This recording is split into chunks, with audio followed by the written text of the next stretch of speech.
Guys, we're stepping into a child support case where a few numbers could change everything. Right from the opening seconds, the father challenges how support was calculated, arguing income was misrepresented and fairness was ignored. And did you want to start with your own testimony today? Yeah. Okay, so I'll go ahead and swear you in. If you would please raise your right hand. Do you swear or affirm that the testimony you're about to give will be the truth, the whole truth, and nothing but the truth? Yes, sir.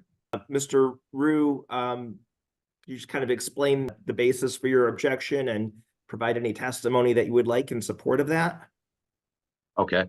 So I'm here because of my objection to the modified order for child support, which is Exhibit A I've sent in the associated report, Exhibit B, prepared by Mrs. Karen Sanchez. I'm requesting that the previous child support order be replaced with a new order that more directly reflects our incomes. It appears that Karen Sanchez has imputed Joanne's income to minimum wage when she makes considerably more than that.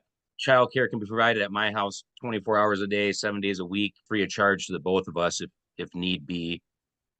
Karen Sanchez has stated several times that neither of us have a mental or a physical disability that prevents us from working full time. The child care provided here can, allow us to work whenever needed be.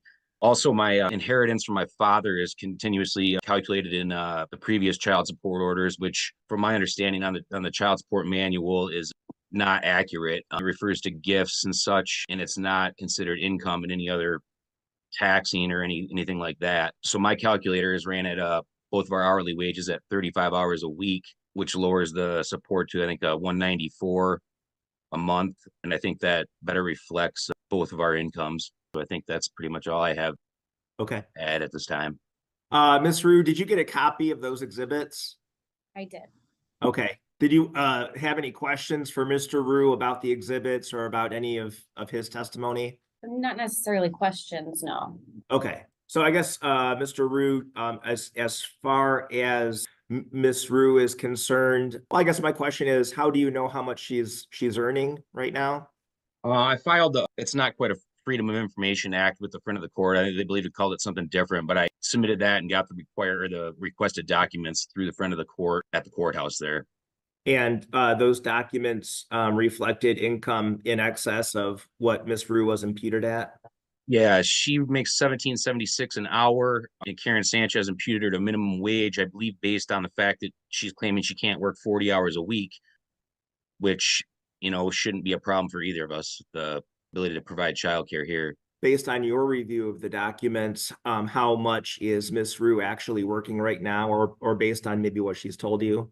I mean, looking at her paycheck stubs, she ranges anywhere from 20 some hours a week to 35 hours a week.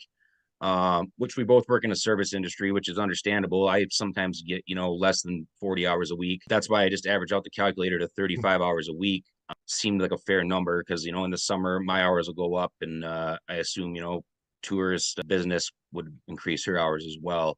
And then was there any additional information that you wanted the court to have regarding the inheritance or about its treatment for purposes of child support? I do have an inheritance from my father that's it's dispersed monthly by a trustee, but I have no control over that money. It can be stopped at any time. With that possibility, if I ever do have that removed, I won't be able to afford the $400 a month that they're charging me right now.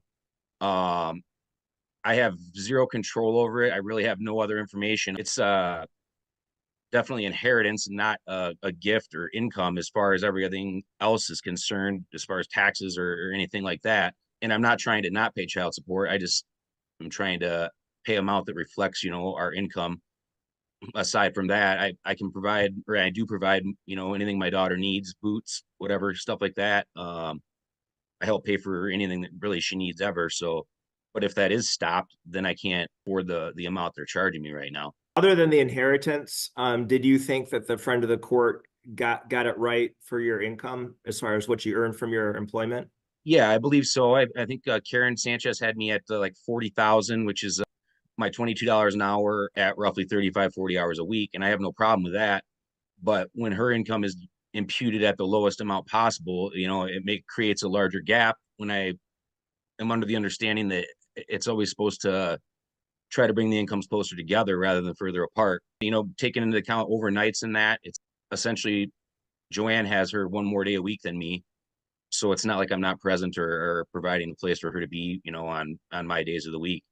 So you, was the, overnights used by the friend of the court appropriate in your mind? Yeah, that's the current agreement or order.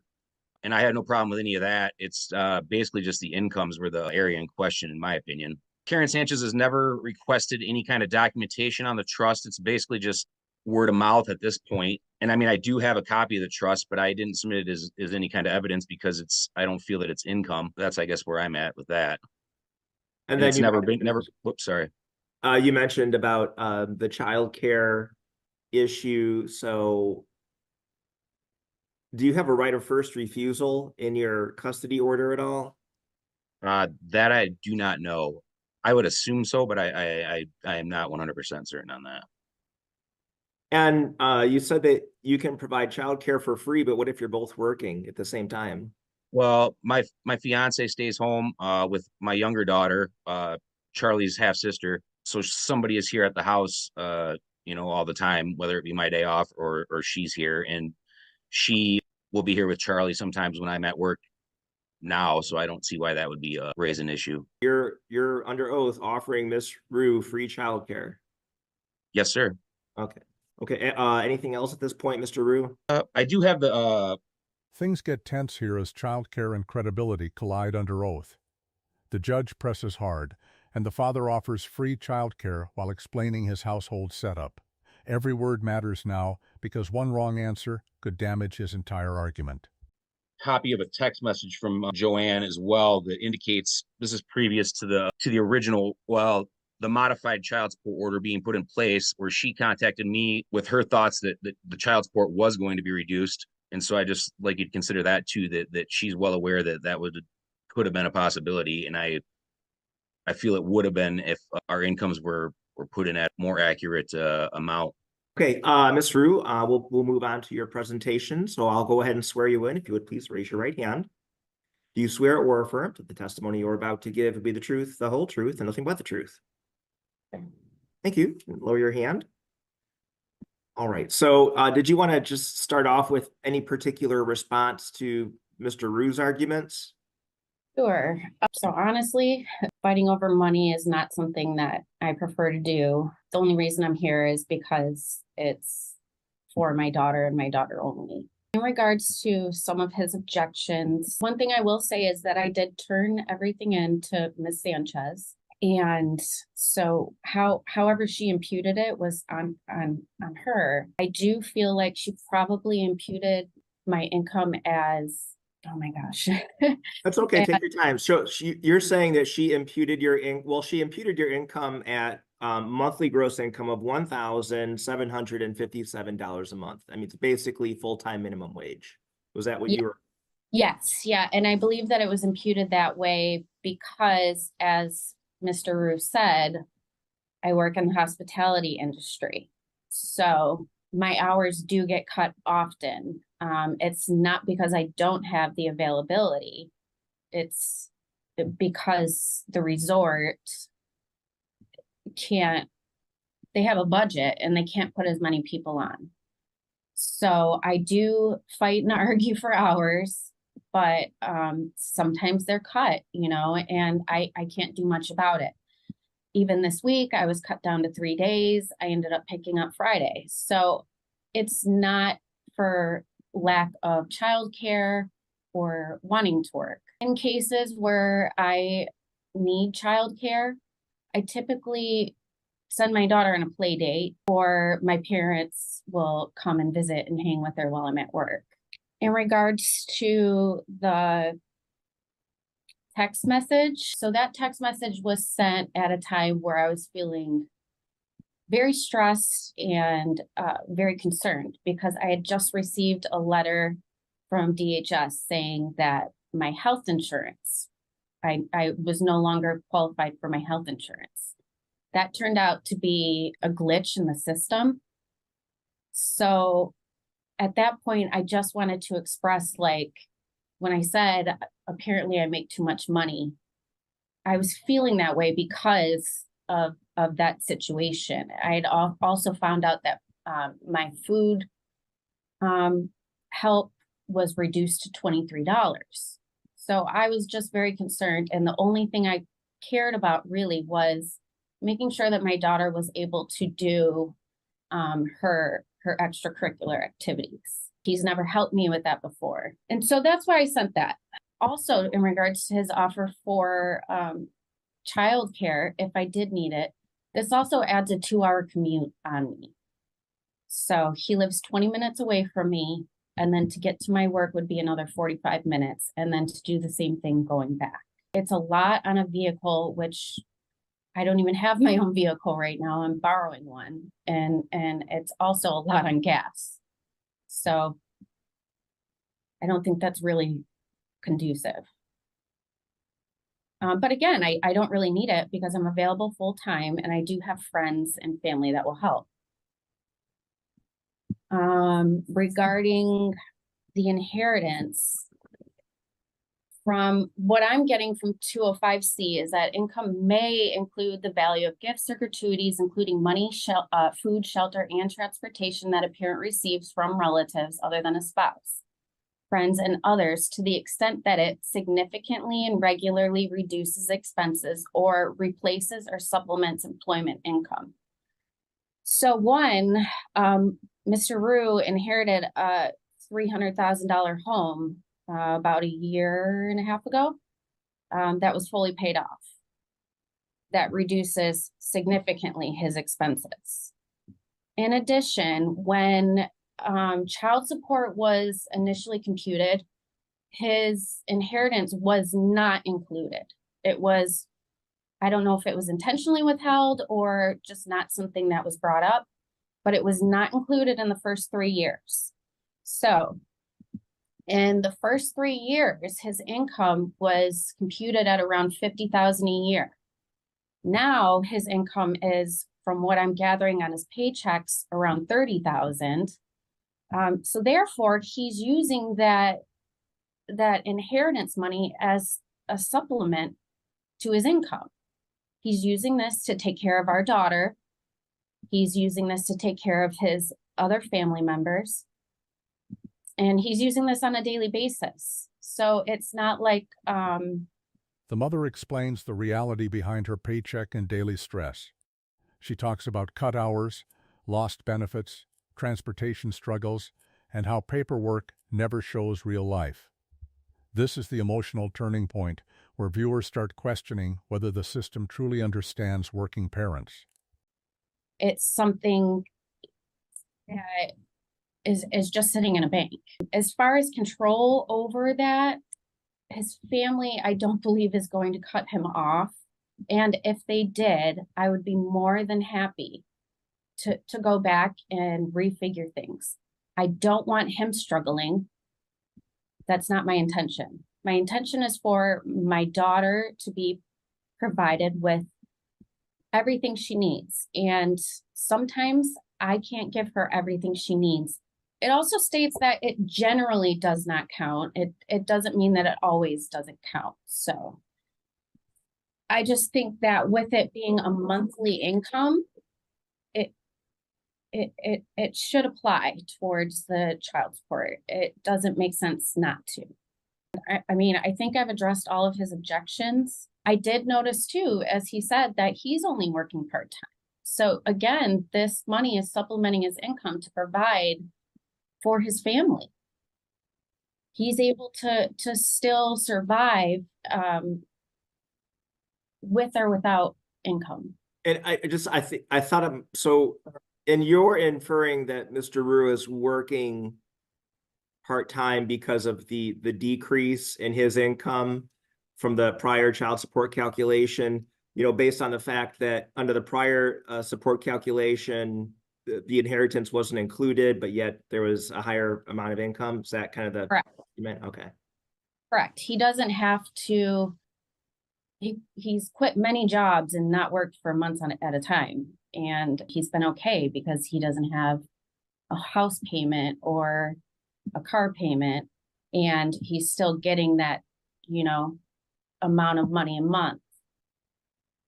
So he doesn't have, I feel he doesn't have the same drive or motivation to work that $50,000 a year job that he could get. I personally have been slowly making moves in regards to my daughter and myself. I went from living with my parents to renting a single room to now living in a 2-bedroom home. I am working towards making more money, and that's all I can do. I'm doing the very best I can right now. Okay, and then as far as the extracurricular activities that you were referring to, could you just kind of are there any, or describe what they are and what the expenses for those are? She's actually starting that this Saturday. It is $260. Fortunately, the dance studio allows me to pay weekly. I've asked Mike for help with that. He did buy her a leotard and tights, which was nice. But other than that, there was no help. And then she is starting Taekwondo on Saturday as well, which is $75 a month. I did also have her in therapy where I was paying out of pocket, and I did not go to him. I asked him to help, but he did not, because he said that that's what child support was for. Well, the child support order also includes a provision regarding out-of-pocket healthcare costs that are beyond the annual ordinary medical amount. So Sure, as I said, I'm just not comfortable with fighting over things, so I just took care of it. And then you indicated that this week you got cut to 3 days. Was that just something, is it different each week, or how does that work? Yeah. Some weeks I'll work 35 hours. Some weeks I'll work 24. I've never worked less than 24 unless there was illness or, some kind of issue, but I'm guaranteed 24. I also did not realize that I was considered part-time until recently. When I had first gotten the job, I was part-time, and then I guess we never switched it to full-time.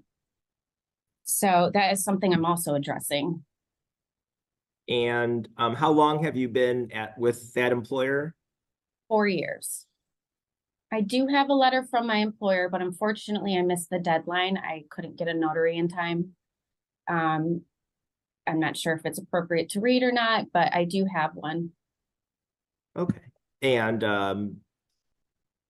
what would the letter address? He basically states that this is something that every one of us deals with. All of my coworkers as well. Sometimes we work 35, 40 hours a week, and sometimes we work 20. It just depends on the occupancy of the resort. He stated that I am, in a place in a position for management, which is why I stay, because they're extremely supportive of me being a single mom. The mother argues that a paid-off home and monthly trust money reduce expenses and increase financial freedom. Motivation, fairness, and responsibility are all questioned at once, pushing the judge to weigh law against logic. If my daughter is sick, I don't have to worry about calling out. But I also see a career in it. They've offered me management roles, but unfortunately, for a management role, you have to be available from 11 p.m. to 7 a.m. And while even with free childcare, I don't think that's fair to my daughter. Do you ever work more than 35 hours a week during the busy season? Yeah. And when is the busy season? Or how many months long is the busy season, I guess? Yeah, it probably starts February or March for us, and then all the way through October. With the summer, I do only work 4 days, but I do work at least one 10-hour day so that I can make sure that I get enough hours. So it actually usually takes me to 24, not 35, but I do at least get 34 to 40 hours a week, just depending on the situation. Are there any management roles that would have daytime hours available for the position? Yeah. That's what I work are the daytime hours, but unfortunately to become a supervisor or manager, you have to be available 24/7 to be able to pick up those 11 to 7 shifts. That's one of the stipulations for it. And would that be a common occurrence, or would that just be kind of a random situation where that would come up? I mean, anytime somebody calls in, you have to cover it. Okay, anything else, Ms. Rue? No, I mean, just really what it boils down to is that every dime of his help goes to my daughter. I don't do anything really for myself. It's her and her only. She is my main focus in life. And this just truly helps. And if there's a day that comes where I don't need it, then and she doesn't need it, then I'm more than happy to look back and reduce it, you know, or geez, I hope one day I make more money than him and be able to make it go away. But right now we need it. There's just not much else I can say. Mr. Rue argued that you actually earn more than 1,000. That on average, I think he's arguing that on average that you earn actually more than $1,757 a month. So, I mean, is that true? Would your documentation that you I mean, submitted DHS computed it as that as well. So I think that's pretty close to accurate. But again, yes, sometimes I can make more, and I did I got a raise. I mean, I've gotten several raises. So he's correct in that. I stayed at the same job for 4 years, and that's what happens when you do that. So, I mean, so then do you agree with Mr. Rue that you were imputed down? No, I don't think that I was imputed down because of I think the reason that I was imputed down is because of my, like if you average my hours for the year, it still shows up as, not unemployment, what was the word? Part-time? As, hold on one second. I submitted both our tax returns, which show the yearly income for 2022. Was in your exhibit A or B? Yes, they are Okay. exhibits. Okay, that's fine. I will look at those. Okay. So it actually shows me at I may earn $2,000 more than her that year, which, All right. you know, if her income is being imputed at the minimum wage and my actual income is only 2,000 more than hers, I don't really understand why mine isn't imputed to that level as well. You know what I mean? It's my job varies too. Mine is the income that Karen Sanchez inputted is mine based at full-time hours, which I don't always work full-time hours either. All right. I think I understand both of your positions. Was there any other information that you wanted to cover from your perspective, Ms. Rue? I mean, I don't believe so. I mean, I just, whatever happens, happens, I suppose. Mr. Rue, was there any other information that you wanted to cover, or have you basically, between your exhibits and what you've testified to, have you provided all the information that you needed to do today? I mean, I think I presented everything I have, but I would like to object to a few things that she said. As far as she gets a state aid on her apartment, food assistance, or it's an income-based apartment, so that helps her out there. I don't really understand the relevance of an inherited house, which I was ladybird deeded to me, but I basically purchased the house on land contract for the last 12 however years I've lived here from my mother, and then when she passed, it was deeded to me, which I still, I mean, you own a house, I'm sure. There's countless repairs and upkeep and taxes and things that go along with that. I don't really understand the relevance in her throwing that in there. All my calculations are based on strictly fact and not he said, she said. I mean, you have the tax return numbers right there. So I guess that I don't feel that should be a factor in anything. And as far as providing stuff for my daughter, I mean, I bought her leotards and all that kind of things. I have her in Girl Scouts over here. Until recently, she just stopped doing that. So I do provide her extracurricular stuff, or anything she needs aside from, what is purchased over there. Kind of, if she needs new clothes, I get her new clothes, boots, snowsuit, whatever. Okay, thank you. I will take this under advisement, provided you file your objection within 21 days. And you'll be getting my recommendation shortly, by, either mail or Final arguments land hard as both sides defend their truth and challenge each other's claims. The father pushes back on housing assistance accusations while restating his role in his child's life. The judge takes everything under advisement, leaving the outcome uncertain and tense. If this breakdown helped you, like the video, subscribe to the channel, and we'll see you in the next video. Who do you think made the stronger case here, and why?